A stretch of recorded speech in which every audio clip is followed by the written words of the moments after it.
Graça e paz a todos, glória a Deus. Vamos à mensagem de Deus para a tua vida. Lá em 1ª Epístola de João, capítulo 1, versículo 7, é o texto que eu quero ler para todos vocês, que diz assim: se porém andarmos na luz, como Ele está na luz, mantemos comunhão uns com os outros, e o sangue de Jesus, seu Filho, nos purifica de todo pecado. Amém? Louvado seja o nome do Senhor. Meus amados irmãos, que texto maravilhoso que a Epístola de João nos traz nesta manhã.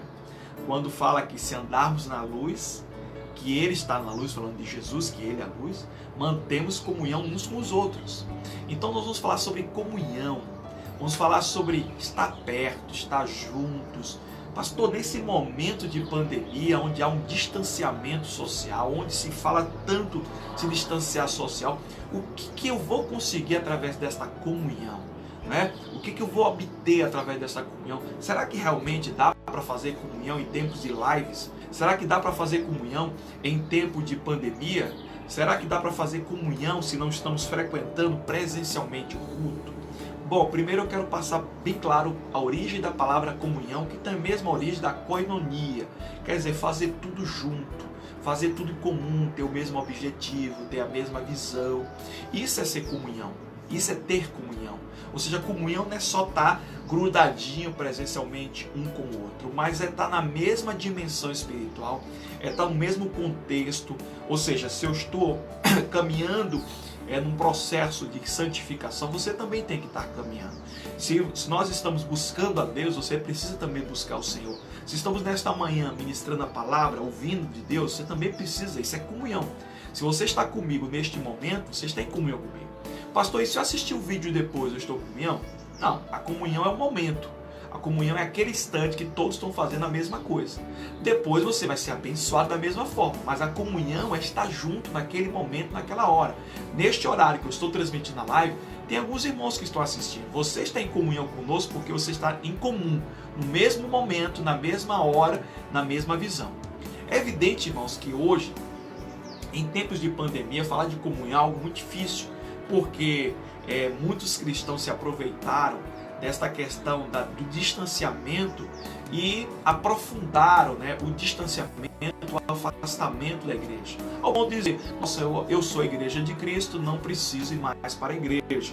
Vou ficar em casa até o tempo que me achar melhor ficar em casa. E aí começa a se criar um grupo de cristãos avulsos, ou seja, aqueles independentes, falando eu sou a igreja e vivendo de maneira sem liderança, sem governo. Ele mesmo se governa, ele mesmo se lidera, ele mesmo faz as coisas que ele acha que tem que fazer. Ele já não pede mais informação, orientação, ele não conversa mais com ninguém, ele simplesmente toma as decisões dele assim, Deus me falou.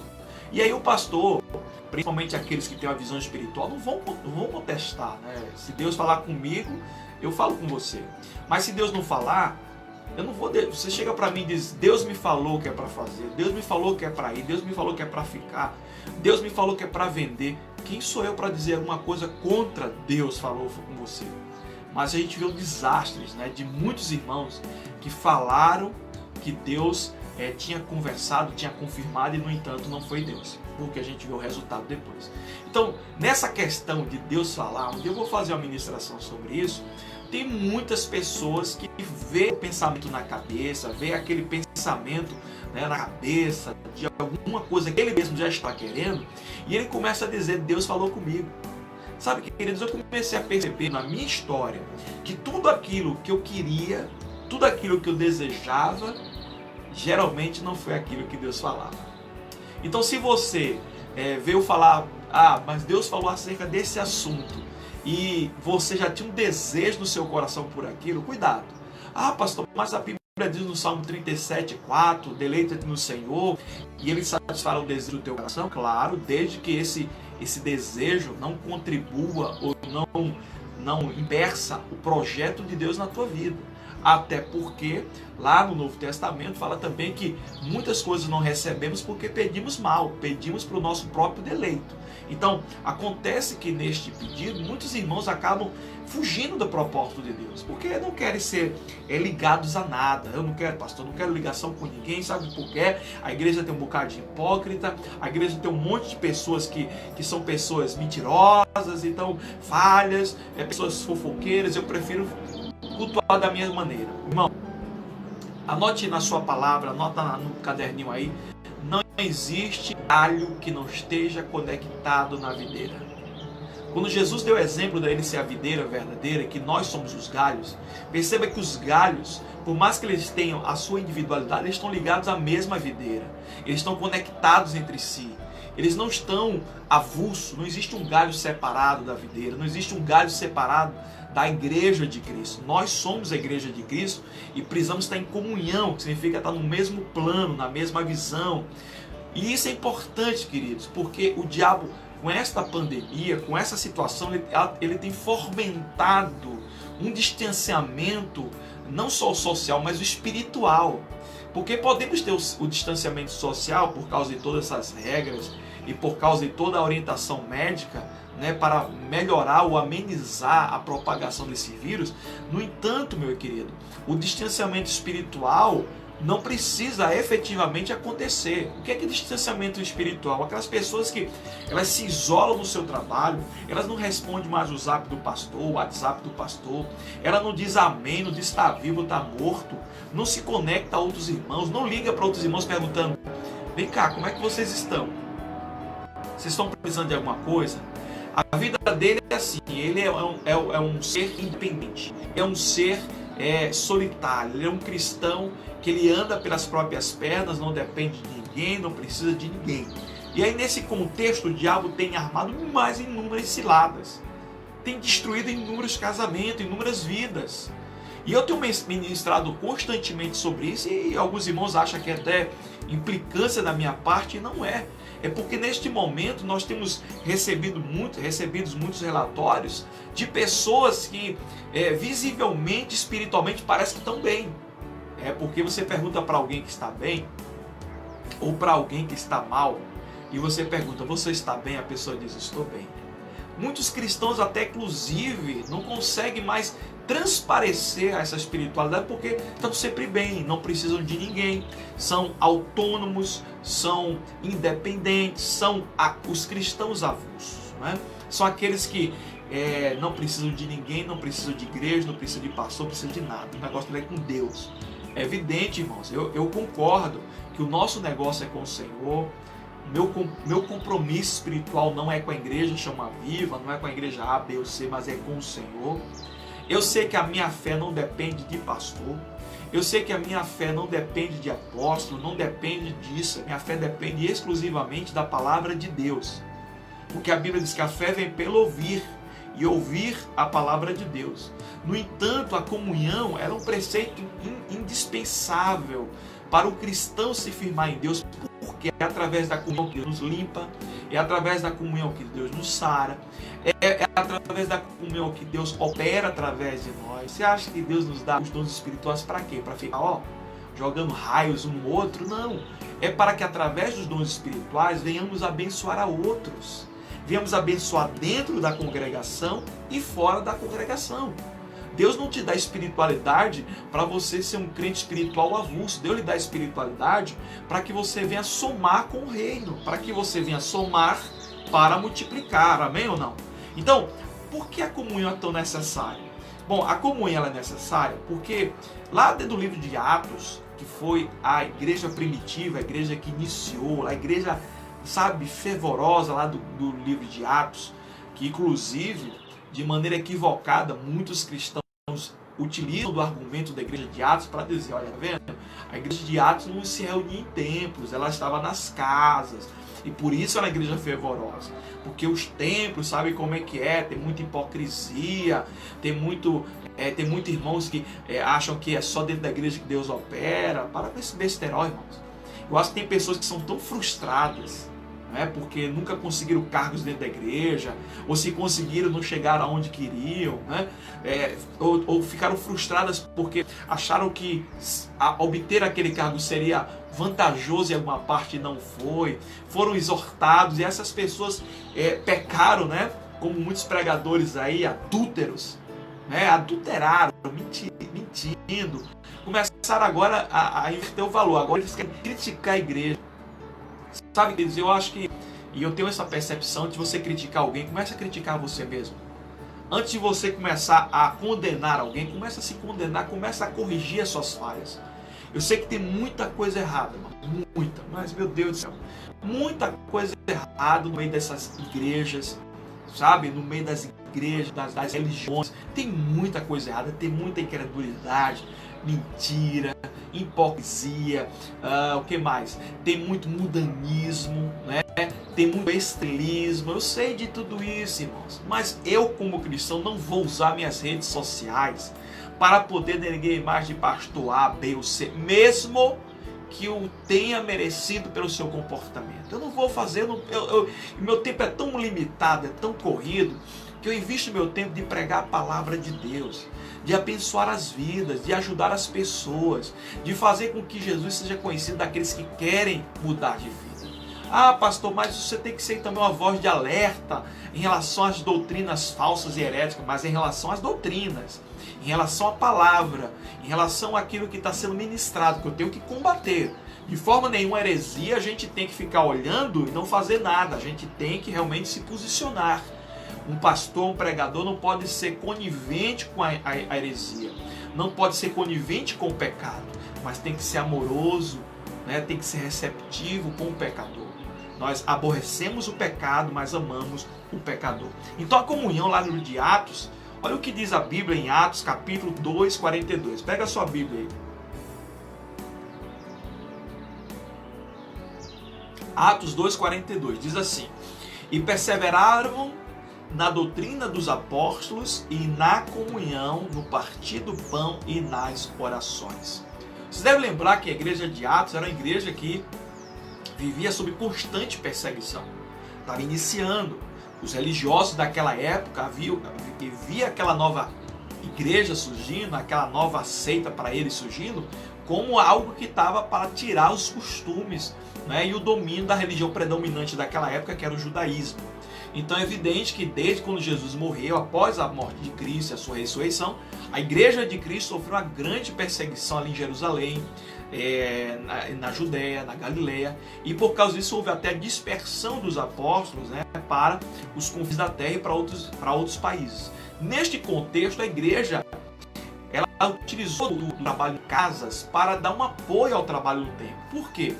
Porque nesse mesmo capítulo 2, versículo 46, diz lá: e perseverando unânimes todos os dias no templo, e partindo o pão em casa, comiam juntos com alegria e singeleza de coração. Atos 2,46. Ou seja, eles permaneciam frequentando o templo, porque, claro, não tinha pandemia naquela época, não tinha essa dificuldade que nós estamos tendo hoje, mas eles utilizavam as casas como um apoio, não é como hoje tem igrejas com células, com núcleos, com cultos familiares, com ponto de pregação, né? Não sei qual o nome que se dá na sua igreja, culto no lar, culto doméstico.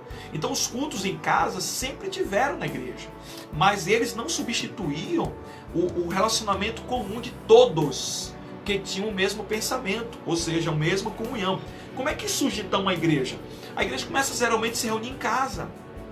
Se reunir em casa, a casa começa, as vidas começam a vir, começam a ser abençoadas, a igreja começa a crescer. Então esses números não podem muitas vezes comportar dentro de uma residência. A residência é feita para alguns poucos moradores. E aí neste caso se começa a pensar em lugares maiores para alugar ou comprar, para que se possa reunir todo o corpo de membros, para que desta forma muitas pessoas possam ser abençoadas. Então se faz aquisições, se faz locações. Ah, bispo, e para que as placas? As placas é só para identificar, irmãos, qual é o tipo de liturgia que tem ali dentro. placa não salva, a placa não é santa, a placa não é miraculosa, ali é só referência, é como se fosse uma placa de rua. A placa de rua não evita o acidente. A placa de rua, ela sugere. Quem tem que tomar a decisão para evitar o acidente é o motorista, é o pedestre, né? É o ciclista. Então, a mesma coisa é a igreja. A placa está ali só para identificar. Não vai te trazer salvação, vai trazer libertação. Muito embora tem frequentadores de igreja, né, com seus rótulos, que acham que é muito mais importante o rótulo do que a salvação. Acham-se mais importante do que os demais, porque a sua igreja foi a primeira, foi a melhor, e quando na verdade não é. Então, a presença do Espírito Santo na igreja é que define se aquela igreja é ou não é a bênção de Deus, independente da placa que está lá em cima. Tem placas que estão dizendo assim, a igreja de Cristo, a igreja de Deus. Quando você entra, você não vê nada de Cristo e nada de Deus. Então, é importante você olhar para a placa, mas é importante você ver a figura de Cristo dentro da igreja. Se a igreja ela é cristocêntrica, com certeza a adoração vai ser para Cristo, o show vai ser para Cristo, o evento vai ser para Cristo, tudo vai ser para Ele, porque é por Ele, para Ele são todas as coisas, glórias apenas a Ele eternamente. Amém. Coloca no comentário se você está gostando da mensagem, tá? Bom, primeira coisa, a comunhão era importante lá no início da igreja. Segunda, a comunhão atrai a presença do Senhor Jesus. Olha o que a Bíblia diz em Mateus capítulo 18, versículo 20. Anota aí. Mateus 18, 20. Porque onde estiverem 2 ou 3 reunidos em meu nome, ali estou no meio deles. Sabe o que isso aqui está falando? Tenha comunhão. Vocês precisam ter comunhão, porque a comunhão atrai a minha presença. Anote aí, a comunhão atrai a presença de Jesus. Onde você se reúne, seja em casa, na rua, no rio, na praia, no solado, onde você estiver se reunindo, 2 ou 3 pessoas. Pastor, por que 2 ou 3? Porque você não se reúne sozinho, né? Então, uma reunião única não existe. Então, você se reúne com alguém, ou com 2, com 3 ou mais de uma pessoa. Com certeza, a presença do Senhor Jesus está presente. Então, a comunhão, ela atrai a presença do Senhor. Então, não entra na minha cabeça como pastor, eu tenho mais de 30 anos que eu sigo você, como uma pessoa abre mão do direito que tem de ter comunhão, de estar junto com outros irmãos. Ah, pastor, eu não gosto, os irmãos são muito queridos. Começa a olhar suas falhas, começa a olhar seus defeitos, ao invés de ficar criticando as igrejas. Tem gente que você não abre o Face dessa pessoa, do Instagram, para trazer uma palavra de vitória, uma palavra de fé, uma palavra de ânimo. É só paulada, é só machucão, é só crítica. Meu irmão, olha, deixa esse papel pro diabo. Eu sei que é evidente, muitas vezes nós temos que ser incisivos. Jesus foi assim, Jesus criticava o comportamento religioso dos fariseus, Jesus criticava a mentira dos fariseus, mas ele também trazia palavras tipo, eu sou o pão da vida, eu vou trazer alimento para o mundo, eu vim trazer a minha carne, eu vim alimentar vocês, eu vim abençoar a nação de Israel, eu vim para vocês. Então, é evidente, irmãos, que nós temos que ter um equilíbrio aí, sabe? Temos que ter a disciplina, mas também temos que ter a voz de alcance profético, a voz de ânimo, a voz de alegria, de fé. Porque assim que os pais se comportam, o pai fica o tempo todo batendo nos filhos, né? Não é esse comportamento que Deus quer que nós venhamos ter, só de crítica, crítica, crítica. Olha o que Jesus falou para os discípulos lá em Atos 1:8. Mas receberão poder quando o Espírito Santo desceu sobre vós, e sereis minhas testemunhas em Jerusalém, em toda a Judéia e Samaria, até os confins da terra. Veja o projeto de Jesus. Jesus diz assim, olha, fiquem em Jerusalém, estejam juntos. E eles se reuniram lá no cenáculo onde caiu o Pentecostes. No momento do Pentecostes não caiu o fogo do Senhor Jesus. Vejam bem, imagine se todos ali abrissem mão da comunhão, de estarem juntos, cada um na sua casa, vamos orar. Não, Jesus, estejam juntos, se reúnam. E eles todos se reuniram no cenáculo, eles todos oraram junto, e porque eles estavam juntos, o fogo do Espírito caiu sobre o Pentecostes naquele momento, onde os discípulos foram cheios do Espírito Santo. Para quê? Para evangelizar. Então anote a sequência aí, anote aí. Eu quero que você que está me vendo pelas lives agora, escreva nos comentários. Olha, a igreja serve um propósito: unir, edificar e evangelizar. Anote aí, unir para edificar a igreja, para evangelizar. Não existe outro propósito. Porque os demais propósitos, tipo, pastor, eu estou aqui para dar glória a Deus. Deus te leva para o céu e você dá glória lá na eternidade. Então isso não é um propósito de você estar aqui. O propósito da igreja estar na terra é porque existe um tempo e pessoas que precisam ser alcançadas por esse evangelho. E enquanto você está aqui, a igreja está aqui, há uma possibilidade, uma probabilidade que as pessoas venham ouvir a palavra de Deus. Por isso que eu e você ainda estamos aqui. Porque Deus ainda precisa e deseja que a igreja esteja aqui para ser um canal de bênção para a nação, para as nações. Porque a Bíblia diz que nós seremos luz também para brilhar no meio das trevas. A luz de Cristo, o testemunho. Então, para isso, nós temos que unir a igreja. Unir para quê, pastor? Para edificar a igreja. E edificar para quê, pastor? Para evangelizar. Unir para edificar, para evangelizar. Amém? E aí, nesse contexto, a comunhão ajusta o corpo. Eu sou abençoado, irmãos, eu sou pastor da igreja. E eu não tenho como dizer para vocês quantas vezes membros, irmãos, que não tem cargos de liderança, que não tem, sabe, nenhum cargo proeminente, essas pessoas foram canais de bênção na minha vida. Essas pessoas me ajudaram, sabe, me orientaram, me deram palavras que me edificaram a vida da minha esposa, né? A gente teve experiência, irmãos, porque tem pessoas que acham que o pastor já nasceu pronto. O bispo é um cara extremamente pronto, e não é, irmãos. Deus está me aperfeiçoando tal como vocês. Nós estamos num processo único de aperfeiçoamento. Uns mais na frente, outros mais atrás, mas todos estamos sendo tratados pelo Senhor. E nesse contexto, irmãos, eu preciso também ser tratado pelo Senhor. Eu não posso abrir mão de receber uma palavra que edifica a minha vida, que me ajuda, que me orienta, que me abençoa. Assim também somos nós. Imagine todos nós, um abençoando o outro, um ajudando o outro, um esforçando o outro. Que maravilha, né? Então a comunhão ajusta o corpo de Cristo.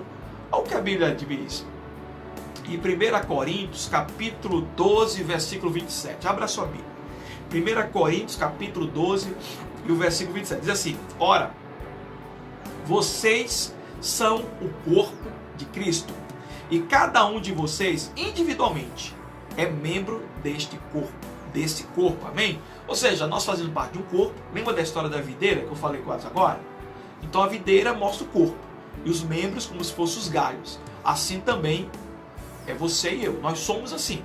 Cristo é o corpo, né, a cabeça, e cada um de nós temos uma parte, uma parcela de contribuição para este corpo. Nesta manhã meu dedo apareceu doendo, machuquei ontem. É muito incômodo doendo, não é? Você machuca um lugar, um ferro, um espinho, nossa, o corpo parece que todo está sentindo. Assim também, não importa qual o tamanho do dedo, qual o tamanho do membro, todos têm uma conexão com os demais, têm uma conexão com o corpo. Então, se você não sente a dor de um irmão, não sente a dor de uma irmã, de uma necessidade, alguma coisa está errada. Ou ele não está no corpo, ou você não está no corpo. Porque não tem como uma parte do meu corpo sentir dor e as demais não sentirem, não sentir que ele está doendo. Não ter aquela conexão de dor, ela é compartilhada. Como também, quando o meu corpo está feliz, toda a minha parte do meu corpo também sente feliz. Então, um reflexo de uma doença, ela atinge todo o corpo. A mesma coisa da cura. Então eu acredito, irmãos, que Deus está nos curando, Deus está edificando o corpo dele. Edificar significa construir, fazer crescer. Então, amadurecer o corpo, fazendo o corpo abundar, cada um vai tendo experiências com Deus. Vejam o quanto Deus tem amadurecido vocês. Eu converso com alguns irmãos que nós vimos nascer no Evangelho, lá na igreja. Quando a gente começa a conversar com essa pessoa, eu disse, nossa, como ele cresceu. Esses dias eu estava olhando as minhas filhas, a Amanda e a Clarinha, olhando assim, elas brincando de longe, eu disse, nossa, como elas cresceram, como elas estão grandes. Nossa, aquilo era tão pequenininho que cabia na minha mão. Assim eram muitos crentes na igreja. Eu vi muitos de vocês que estão me assistindo aí, e outros que já assistiram, pessoas vindo na igreja, levantando a mão, aceitando a Jesus. E depois você vê essas pessoas ministrando a palavra, orando, sabe, verbalizando a fé, pregando para outros. Você diz, nossa, como foi importante eu participar na vida espiritual dessa pessoa, como ela cresceu, como ela, sabe, ela abundou na graça de Deus. Isso é muito legal. Você não já participou? Alguém que está aí me vendo nessa live, você já participou desse momento de ver um filho conquistando alguma coisa, ou você vê alguém que aceitou a Jesus com você, ou próximo de você, e você vê essa pessoa crescer? Conta aí seu testemunho aí, se você puder, nos comentários. Pode contar levantar, fica à vontade. Então, a comunhão ela ajusta o corpo, né? E é nesse contexto que aí lá em Efésios capítulo 4, versículo 11 a 13, Jesus orienta Paulo, dizendo assim, olha Paulo, o Senhor designou alguns para apóstolos, outros para profetas, evangelistas, pastores, mestres, né? A fim de quê? A fim de preparar os santos para a obra do ministério, para que o corpo de Cristo seja edificado, até que todos nós alcancemos a unidade da fé e de conhecimento do Filho de Deus e cheguemos à maturidade, atingindo a medida da plenitude de Cristo. Efésios capítulo 4, de 11 a 13. O que a Bíblia está dizendo com isso? A Bíblia está dizendo que Deus promove cada liderança para que esta liderança atinja o objetivo. Qual é? Edificar, alcançando a unidade, conhecimento, maturidade, né? Crescimento, medida de plenitude. Nossa, que coisa linda, irmãos. É bênção de Deus. Então, Deus levanta líderes, não é para dominar o povo, não é para algemar, misericórdia. Tem cada líder que entende que ser líder é dominar os outros, misericórdia. Ser líder é oprimir as pessoas com regras que ele mesmo não consegue cumprir. É dominar espiritualmente as pessoas, ninguém faz nada sem consultar o líder maior. Isso acontece na Umbanda, acontece nos lugares baixos aí. O Espírito Santo está dentro de você, meu irmão. É evidente que eu, como pastor e a pastora, nós já recebemos muitas ligações de irmãos que querem compartilhar de oração, de pensamento, conselho. Isso é muito bom. A Bíblia diz que na multidão de conselho há sabedoria. Mas que nós sabemos, irmãos, que o Espírito Santo está dentro de nós. E eu não estou aqui para dominar vocês, não. Eu não estou aqui para colocar vocês na minha mão, não, e dizer assim, vocês vão fazer o que eu quero. Nada, querido, pelo amor de Deus. Eu tenho entendimento que o pastor, ele vai na frente das ovelhas, porque Deus deixou ele naquela incumbência, mas ele não é o líder maior da igreja, não. O líder da igreja é Jesus Cristo, é a palavra de Deus. E o pastor, como uma ovelha, também tem que se submeter à palavra de Deus. Então, não existe espaço para individualismo, estrelismo, sabe? Um crente avulso, um crente que é independente. Não, pastor, eu já sei de tudo. Sabe aquele filho que chega um momento na vida e diz, eu completei 18 anos, eu quero morar na minha casinha, eu quero ter as minhas regras. Assim tem feito muitos irmãos que começam a conhecer um pouco da palavra de Deus, começam a pregar um pouquinho e já começa a questionar o pastor. Aí vai abrindo esse monte de igrejinhas pequenininhas, igreja não sei o que, não sei o que. Hoje é uma igreja em cada esquina. Você vai perguntar a história daquele pastor que está na frente, que muitas vezes se auto-intitulou apóstolo, pastor, bispo, e seja o que for. E essas pessoas não têm história, não têm base. Essas pessoas não têm origem e muitas vezes saem debaixo de rebeldia. Por quê? O pastor disse, irmãos, vamos começar a pregação aqui, fazer assim. Ele não gostou disso, ele sai e montou a igreja. Ele não gostou que o pastor administre as finanças, comprando a tinta azul ao invés de branca para pintar a parede da igreja, ele sai da igreja. Muitas pessoas estão saindo da igreja por besteira. Ah, me tiraram do coral, então vou montar uma igreja para mim, para montar um coral só para mim. Isso faz coisa de menino birrento, né, irmão? Aquele menino buchudo. Então, assim, quantas pessoas, irmãos, estão vivendo assim? Estão vivendo essa dimensão espiritual tão tacanha, tão rasa. São pessoas que saem da igreja porque olhou para o pastor e o pastor deu uma risada para ele. Não gostou da risada do pastor. Ele não gostou, sabe? Por coisas pequenas estão se saindo da igreja. Está sendo muitos filhos que saem de casa porque o pai coloca regra, porque o pai coloca limites. E aí essas pessoas dizem assim, não, eu não quero mais ficar aqui dentro. Eu não quero mais ficar submissa a essa autoridade. Eu vou agora alçar voo. Meu voo é solo, irmãos. Nós somos ovelhas. Nós não somos pássaros independentes, avulsos. Você não foi criado para voar sozinho. Você foi criado para voar em bando. Você foi criado para voar com outras pessoas. Está na Bíblia. Não sou eu que estou falando, é a Bíblia que está falando. Não existe essa de solidão, independência no reino de Deus, não. Nós somos dependentes do Senhor. Somos dependentes do cabeça. Somos dependentes do irmão que está conectado a ele, a mim. Quer ver um exemplo? Vamos imaginar que você seja a mão. Aqui é a minha mãozinha, ó. Imagine só se a minha mão diz assim, eu não preciso mais do corpo. Como é que ela vai conectar aqui? Como é que ela vai conectar aos nervos, ao músculo, né? Aos tendões que está ligado aqui no braço, que faz ela se movimentar? Tem pessoas que acham que são independentes. Oh, meu Deus, é muita idiotice, é muita gente que cresceu antes do tempo e acha que vai se sustentar sozinho. Acha que a vida espiritual é só ler a Bíblia e orar. Quando na verdade a comunhão é importante. A comunhão é imprescindível, está na Bíblia. Eu estou mostrando Bíblia para vocês, não estou mostrando minha opinião. Vá na Bíblia não fala nenhum cristão andando sozinho, mas andando com Cristo, andando com seus irmãos. Jesus não andou sozinho, Jesus andou com 12 homens. Jesus podia ter vindo sozinho, pregar o evangelho sozinho, mas ele não fez. Jesus montou a igreja dele para quê? Para cada um ficar na sua casa fazendo o que quer, para cada um ficar fazendo da sua maneira, fazendo o evangelho da sua maneira. É isso? É esse evangelho que você acredita, que cada um faz da sua maneira e está bom? Não, pastor, não, de forma nenhuma. Nós temos que estar juntos, unidos. A Bíblia diz, irmãos, lá em 1 Coríntios, capítulo 15, versículo 33, já estou terminando.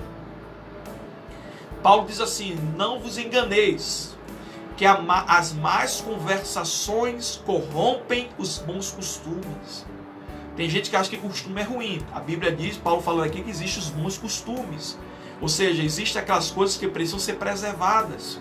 Então hoje, a febre do momento é: eu sou a igreja, não preciso de pastor, eu sou um crente dominado só pelo Espírito Santo. Oh, que besterol! Ah, meu Deus do céu! Quer dizer que se eu estiver debaixo da autoridade espiritual constituída por Deus, eu não sou dominado pelo Espírito Santo. Quer dizer que o Espírito Santo, ele é limitado porque tem um homem ali. Queridos, para com essa idiotice. Para com esse pensamento, sabe, que tem levado a muitos a se autodefinir a igreja, não precisa mais dos outros, quando na verdade lá no céu não vai ter várias vezes. Imagine para você que é individual, sabendo que lá no céu vai ter um grande mesão para todo mundo sentar juntos. Para você que gosta de sentar separado dos outros, você que gosta de, de ficar longe dos outros, imagine só saber que no céu vai estar todo mundo junto, né? Todos nós vamos estar juntos. Isso aí, ela quebra categoricamente essa ideia de que o cristianismo é uma visão solitária, quando na verdade nós queremos cada dia mais nos ajuntarmos.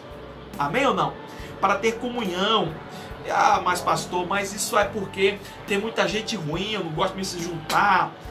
É verdade, mano. A igreja tem gente que reclama de tudo, julga todos, fala mal, espalha notícia negativa. Irmãos, quantas coisas eu fiquei sabendo de adultérios de pastores, de pregadores, de pessoas que erraram. Caramba, pessoas põem isso na internet para todo mundo. Ah, pastor, eu estou fazendo um serviço por rede. Você está fazendo um serviço para o diabo. Você está fazendo um serviço no papel de Satanás. Sabe por quê? Porque o diabo é que gosta de fazer isso. É o escândalo. E você tá perpetuando o escândalo. Ah, eu tenho que cobrir. Não, irmãos, tem que orar por essa pessoa. Tem que orar por esses falsos profetas para Deus tirar do nosso meio e levantar homens santos. Orar pela igreja. Irmãos, Deus não me dá o direito. Sabe por quê? Na hora que eu posto um comentário sobre um pastor, seja de qualquer igreja, as pessoas não vão do mundo, não vão entender isso não. Elas vão juntar tudo e dizer assim: tá vendo? Todos os pastores não prestam. Tá vendo? Toda igreja não presta.